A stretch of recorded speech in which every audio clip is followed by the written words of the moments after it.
Welcome guys sa channel ko, GoBroke Hero, at ngayon magpapa-septic tank cleaning tayo o yung tinatawag na sipsip Poso Negro dito sa Lancaster na subdivision dito yan sa Cavite. At i-compare natin yung commercial versus dito sa sarili naming Aqualink. Kasi nga yung previous kong sipsip Poso Negro ay puro sa commercial. At yun nga, pinalinisan ko sa commercial ng ilang beses na. At ngayon, first time ko lang magpapagawa dito sa aming mismong water supplier. Kaya subscribe kayo kung interesado kayo sa video na to. Una nyong kailangan gawin, mag-follow kayo dun sa kanilang Facebook page na Aqualink. Tapos lalabas dun yung mga subdivision or phase nyo. Kung anong phase kayo, may scheduling silang pinapaskill. Tapos meron sila doong mga Google Form, Google Sheet. Doon pwede kayo pa-schedule at pwede din naman tawagan nyo. May phone number naman na ilalabas doon. So, hindi kayo special na pupuntahan nila. Pero pwede kayo magpa-schedule ng ganun. Kaya lang mas mapapamahal kayo kung kayo lang yung pupuntahan nila o special kayong pupuntahan nila. Buong pace nyo to, kayo magkakapit bahay, pupuntahan nila para mag-cleaning sila. So, ganun yung mangyayari para hindi kayo ma-charge ng Aqualink, para hindi kayo uli i-charge. Kasi alam ko may binabayaran tayo dito monthly. So, hindi totoo na libre to. Sa mga, yung mga kapitbahay, yung mga bida-bida, yan. Hindi totoong libre to. So, ayun na nga, isa sa pinakapangit dito dahil nga sabay-sabay kayo, ang pwede mangyari dito, yung mga namumuliti ka, guys, dapat kasi between usapan lang to ng Aqualink saka nung homeowner. Ang nangyayari, pinopolitika pa to at gagawa ng listahan yung mga kung sino-sinong namumulitika, yung gusto maging leader lagi. Yung gusto mag-leader-lideran, ayan, pinopolitika na yan, gagawa sila ng list ko, no? Hindi naman talaga kailangan kasi pag tumawag ka sa Aqualink, direct transaction naman talaga yan sa inyo. Tapos, kapag Aqualink ang gumawa sa inyo, kayo ang magtatanggal ng clean out nyo. Hindi nila gagawin yan para sa inyo. So, ayun. Pagka hindi kayo marunong magtanggal ng clean out, hanap na lang kayo magtatanggal ng clean out nyo. Yung clean out yung parang de Roscas na PVC na color. Depende, baka bronze yun sa inyo, baka maganda. O brass yun sa inyo.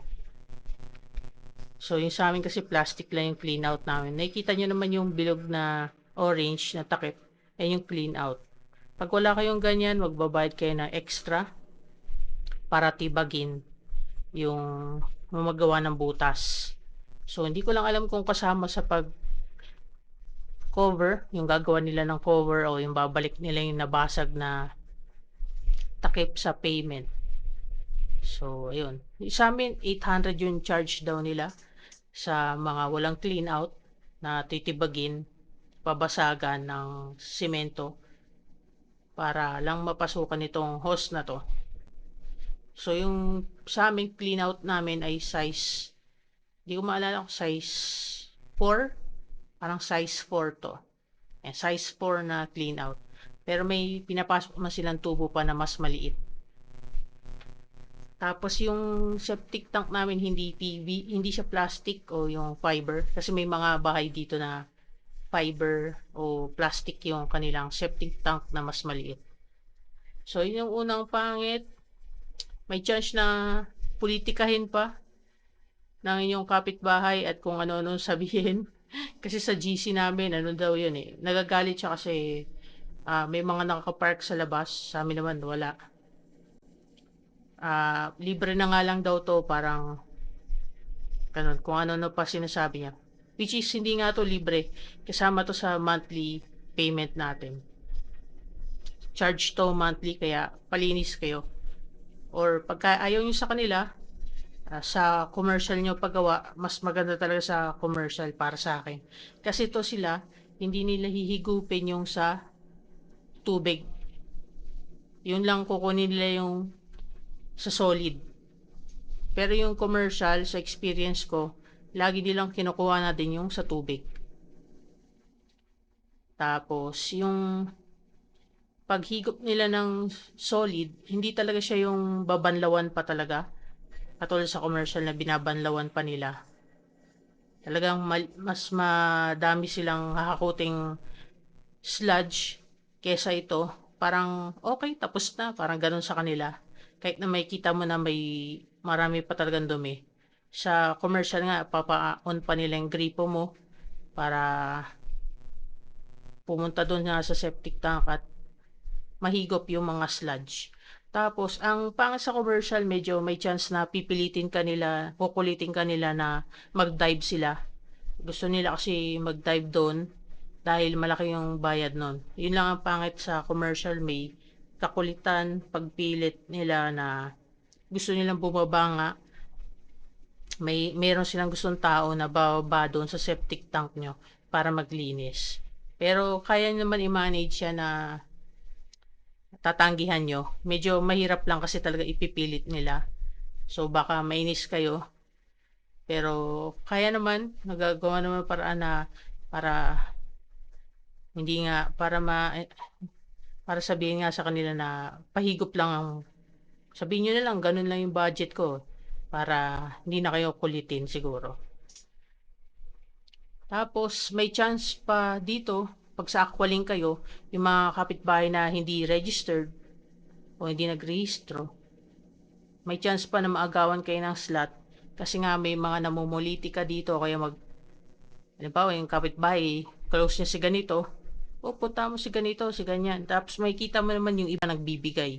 Nagbibigay sila sa mga trabahador, nagbibigay ng pera. Kaya may mga chance na may mga nakakalimutan o kaya next day na lang sila. Kahit na katabi mo na lang mismo sila, mai-skip sila kasi nga sa mga ganitong mga tao na ayun, si ganito, si ganyan, yung kaibigan nila, kahit na wala sa list, kahit na sunod-sunod naman yung mga bahay, may nabubungi siya, tatalon-talon siya dahil sa mga ganitong kalakaran pag sa Aqualink kayo nagpalinis. Saka hindi nga nila hinihigop yung tubig at mas malinis magtrabaho yung sa commercial at sila pa magtatanggal ng clean out para sa'yo. So wala lang kayong ilalabas na cash dito, initial cash or additional kapag sa ganito kayo pumunta. Kaya lang scheduling to. At ngayon ko nga lang to nakita na nag-offer sila ng ganito. Medyo matagal na ako dito. 8 years na. Itong bahay na to 8 years na pero yung previous, yung iba pang unit na namin ay puro commercial lang din. Pero itong specific na to, 8 years na tong unit na tong pinunta nila para linisan. At yun na nga nagiging problema yung mga nalalaktawan dahil nga sa yan, kung ano-anong nangyayari na may nagbabayad tapos may skip sila. Saka ano din, wag din kayong kampante na pupuntahan kayo. Wag masyadong pa VIP. Hindi naman mayayaman yung lugar natin eh. Mag-effort din kayo na puntahan nyo rin sila. Kasi maglalakad naman sila paikot-ikot yung mga nakamotor, naglalakad. Mag-effort din kayo na sabihin, oy kami next ha, o katabi lang namin yan, ganun. Para hindi, siguradong hindi kayo malaktawan. Kasi nga merong mga nagbabayad at merong mga wala sa lista na bigla magtataka ka, hindi naman to nagpalista sa mga bida-bidang namumuliti ka. Hindi din natin alam kung nagpalista sila sa Aqualink mismo. Pero biglang mahihigupan sila. Tapos yung ibang naka-schedule talaga, eh mawawala na o babalikan na lang daw. Kasi mapupuno yung truck eh. Kahit malaki yung truck na nakita nyo, mapupuno yan. At babalik na at babalik yan. Tapos baka hindi na talaga kayo mabalikan. So gawa din kayo ng effort para masigurado yung kasi ako ganun din yung ginawa ko eh. Nakita ko silang nag-iikot, tinanong ko, "Nag-start na kayo? Abot ba yung bahay ko?" Nasa lista po ako. Tumawag po ako sa hotline at nag-email po ako. So, ganun ang ginawa ko at binuksan ko ng gate, tinanggal namin yung clean out. Yun, ganun ang gawin nyo. Mahirap lang pag walang tao sa inyo, ano na lang kayo, magsabi na lang kayo siguro sa kapitbahay nyo o magbayad kayo ng tao na pwedeng magbantay pag dumating sila. Kapag na-schedule na yung pace nyo o yung subdivision nyo mismo. So, ganun na lang pag may tanong kayo, siguro comment nyo na lang. Ayun, ganun na lang. So, like, comment, share, subscribe. Bye-bye.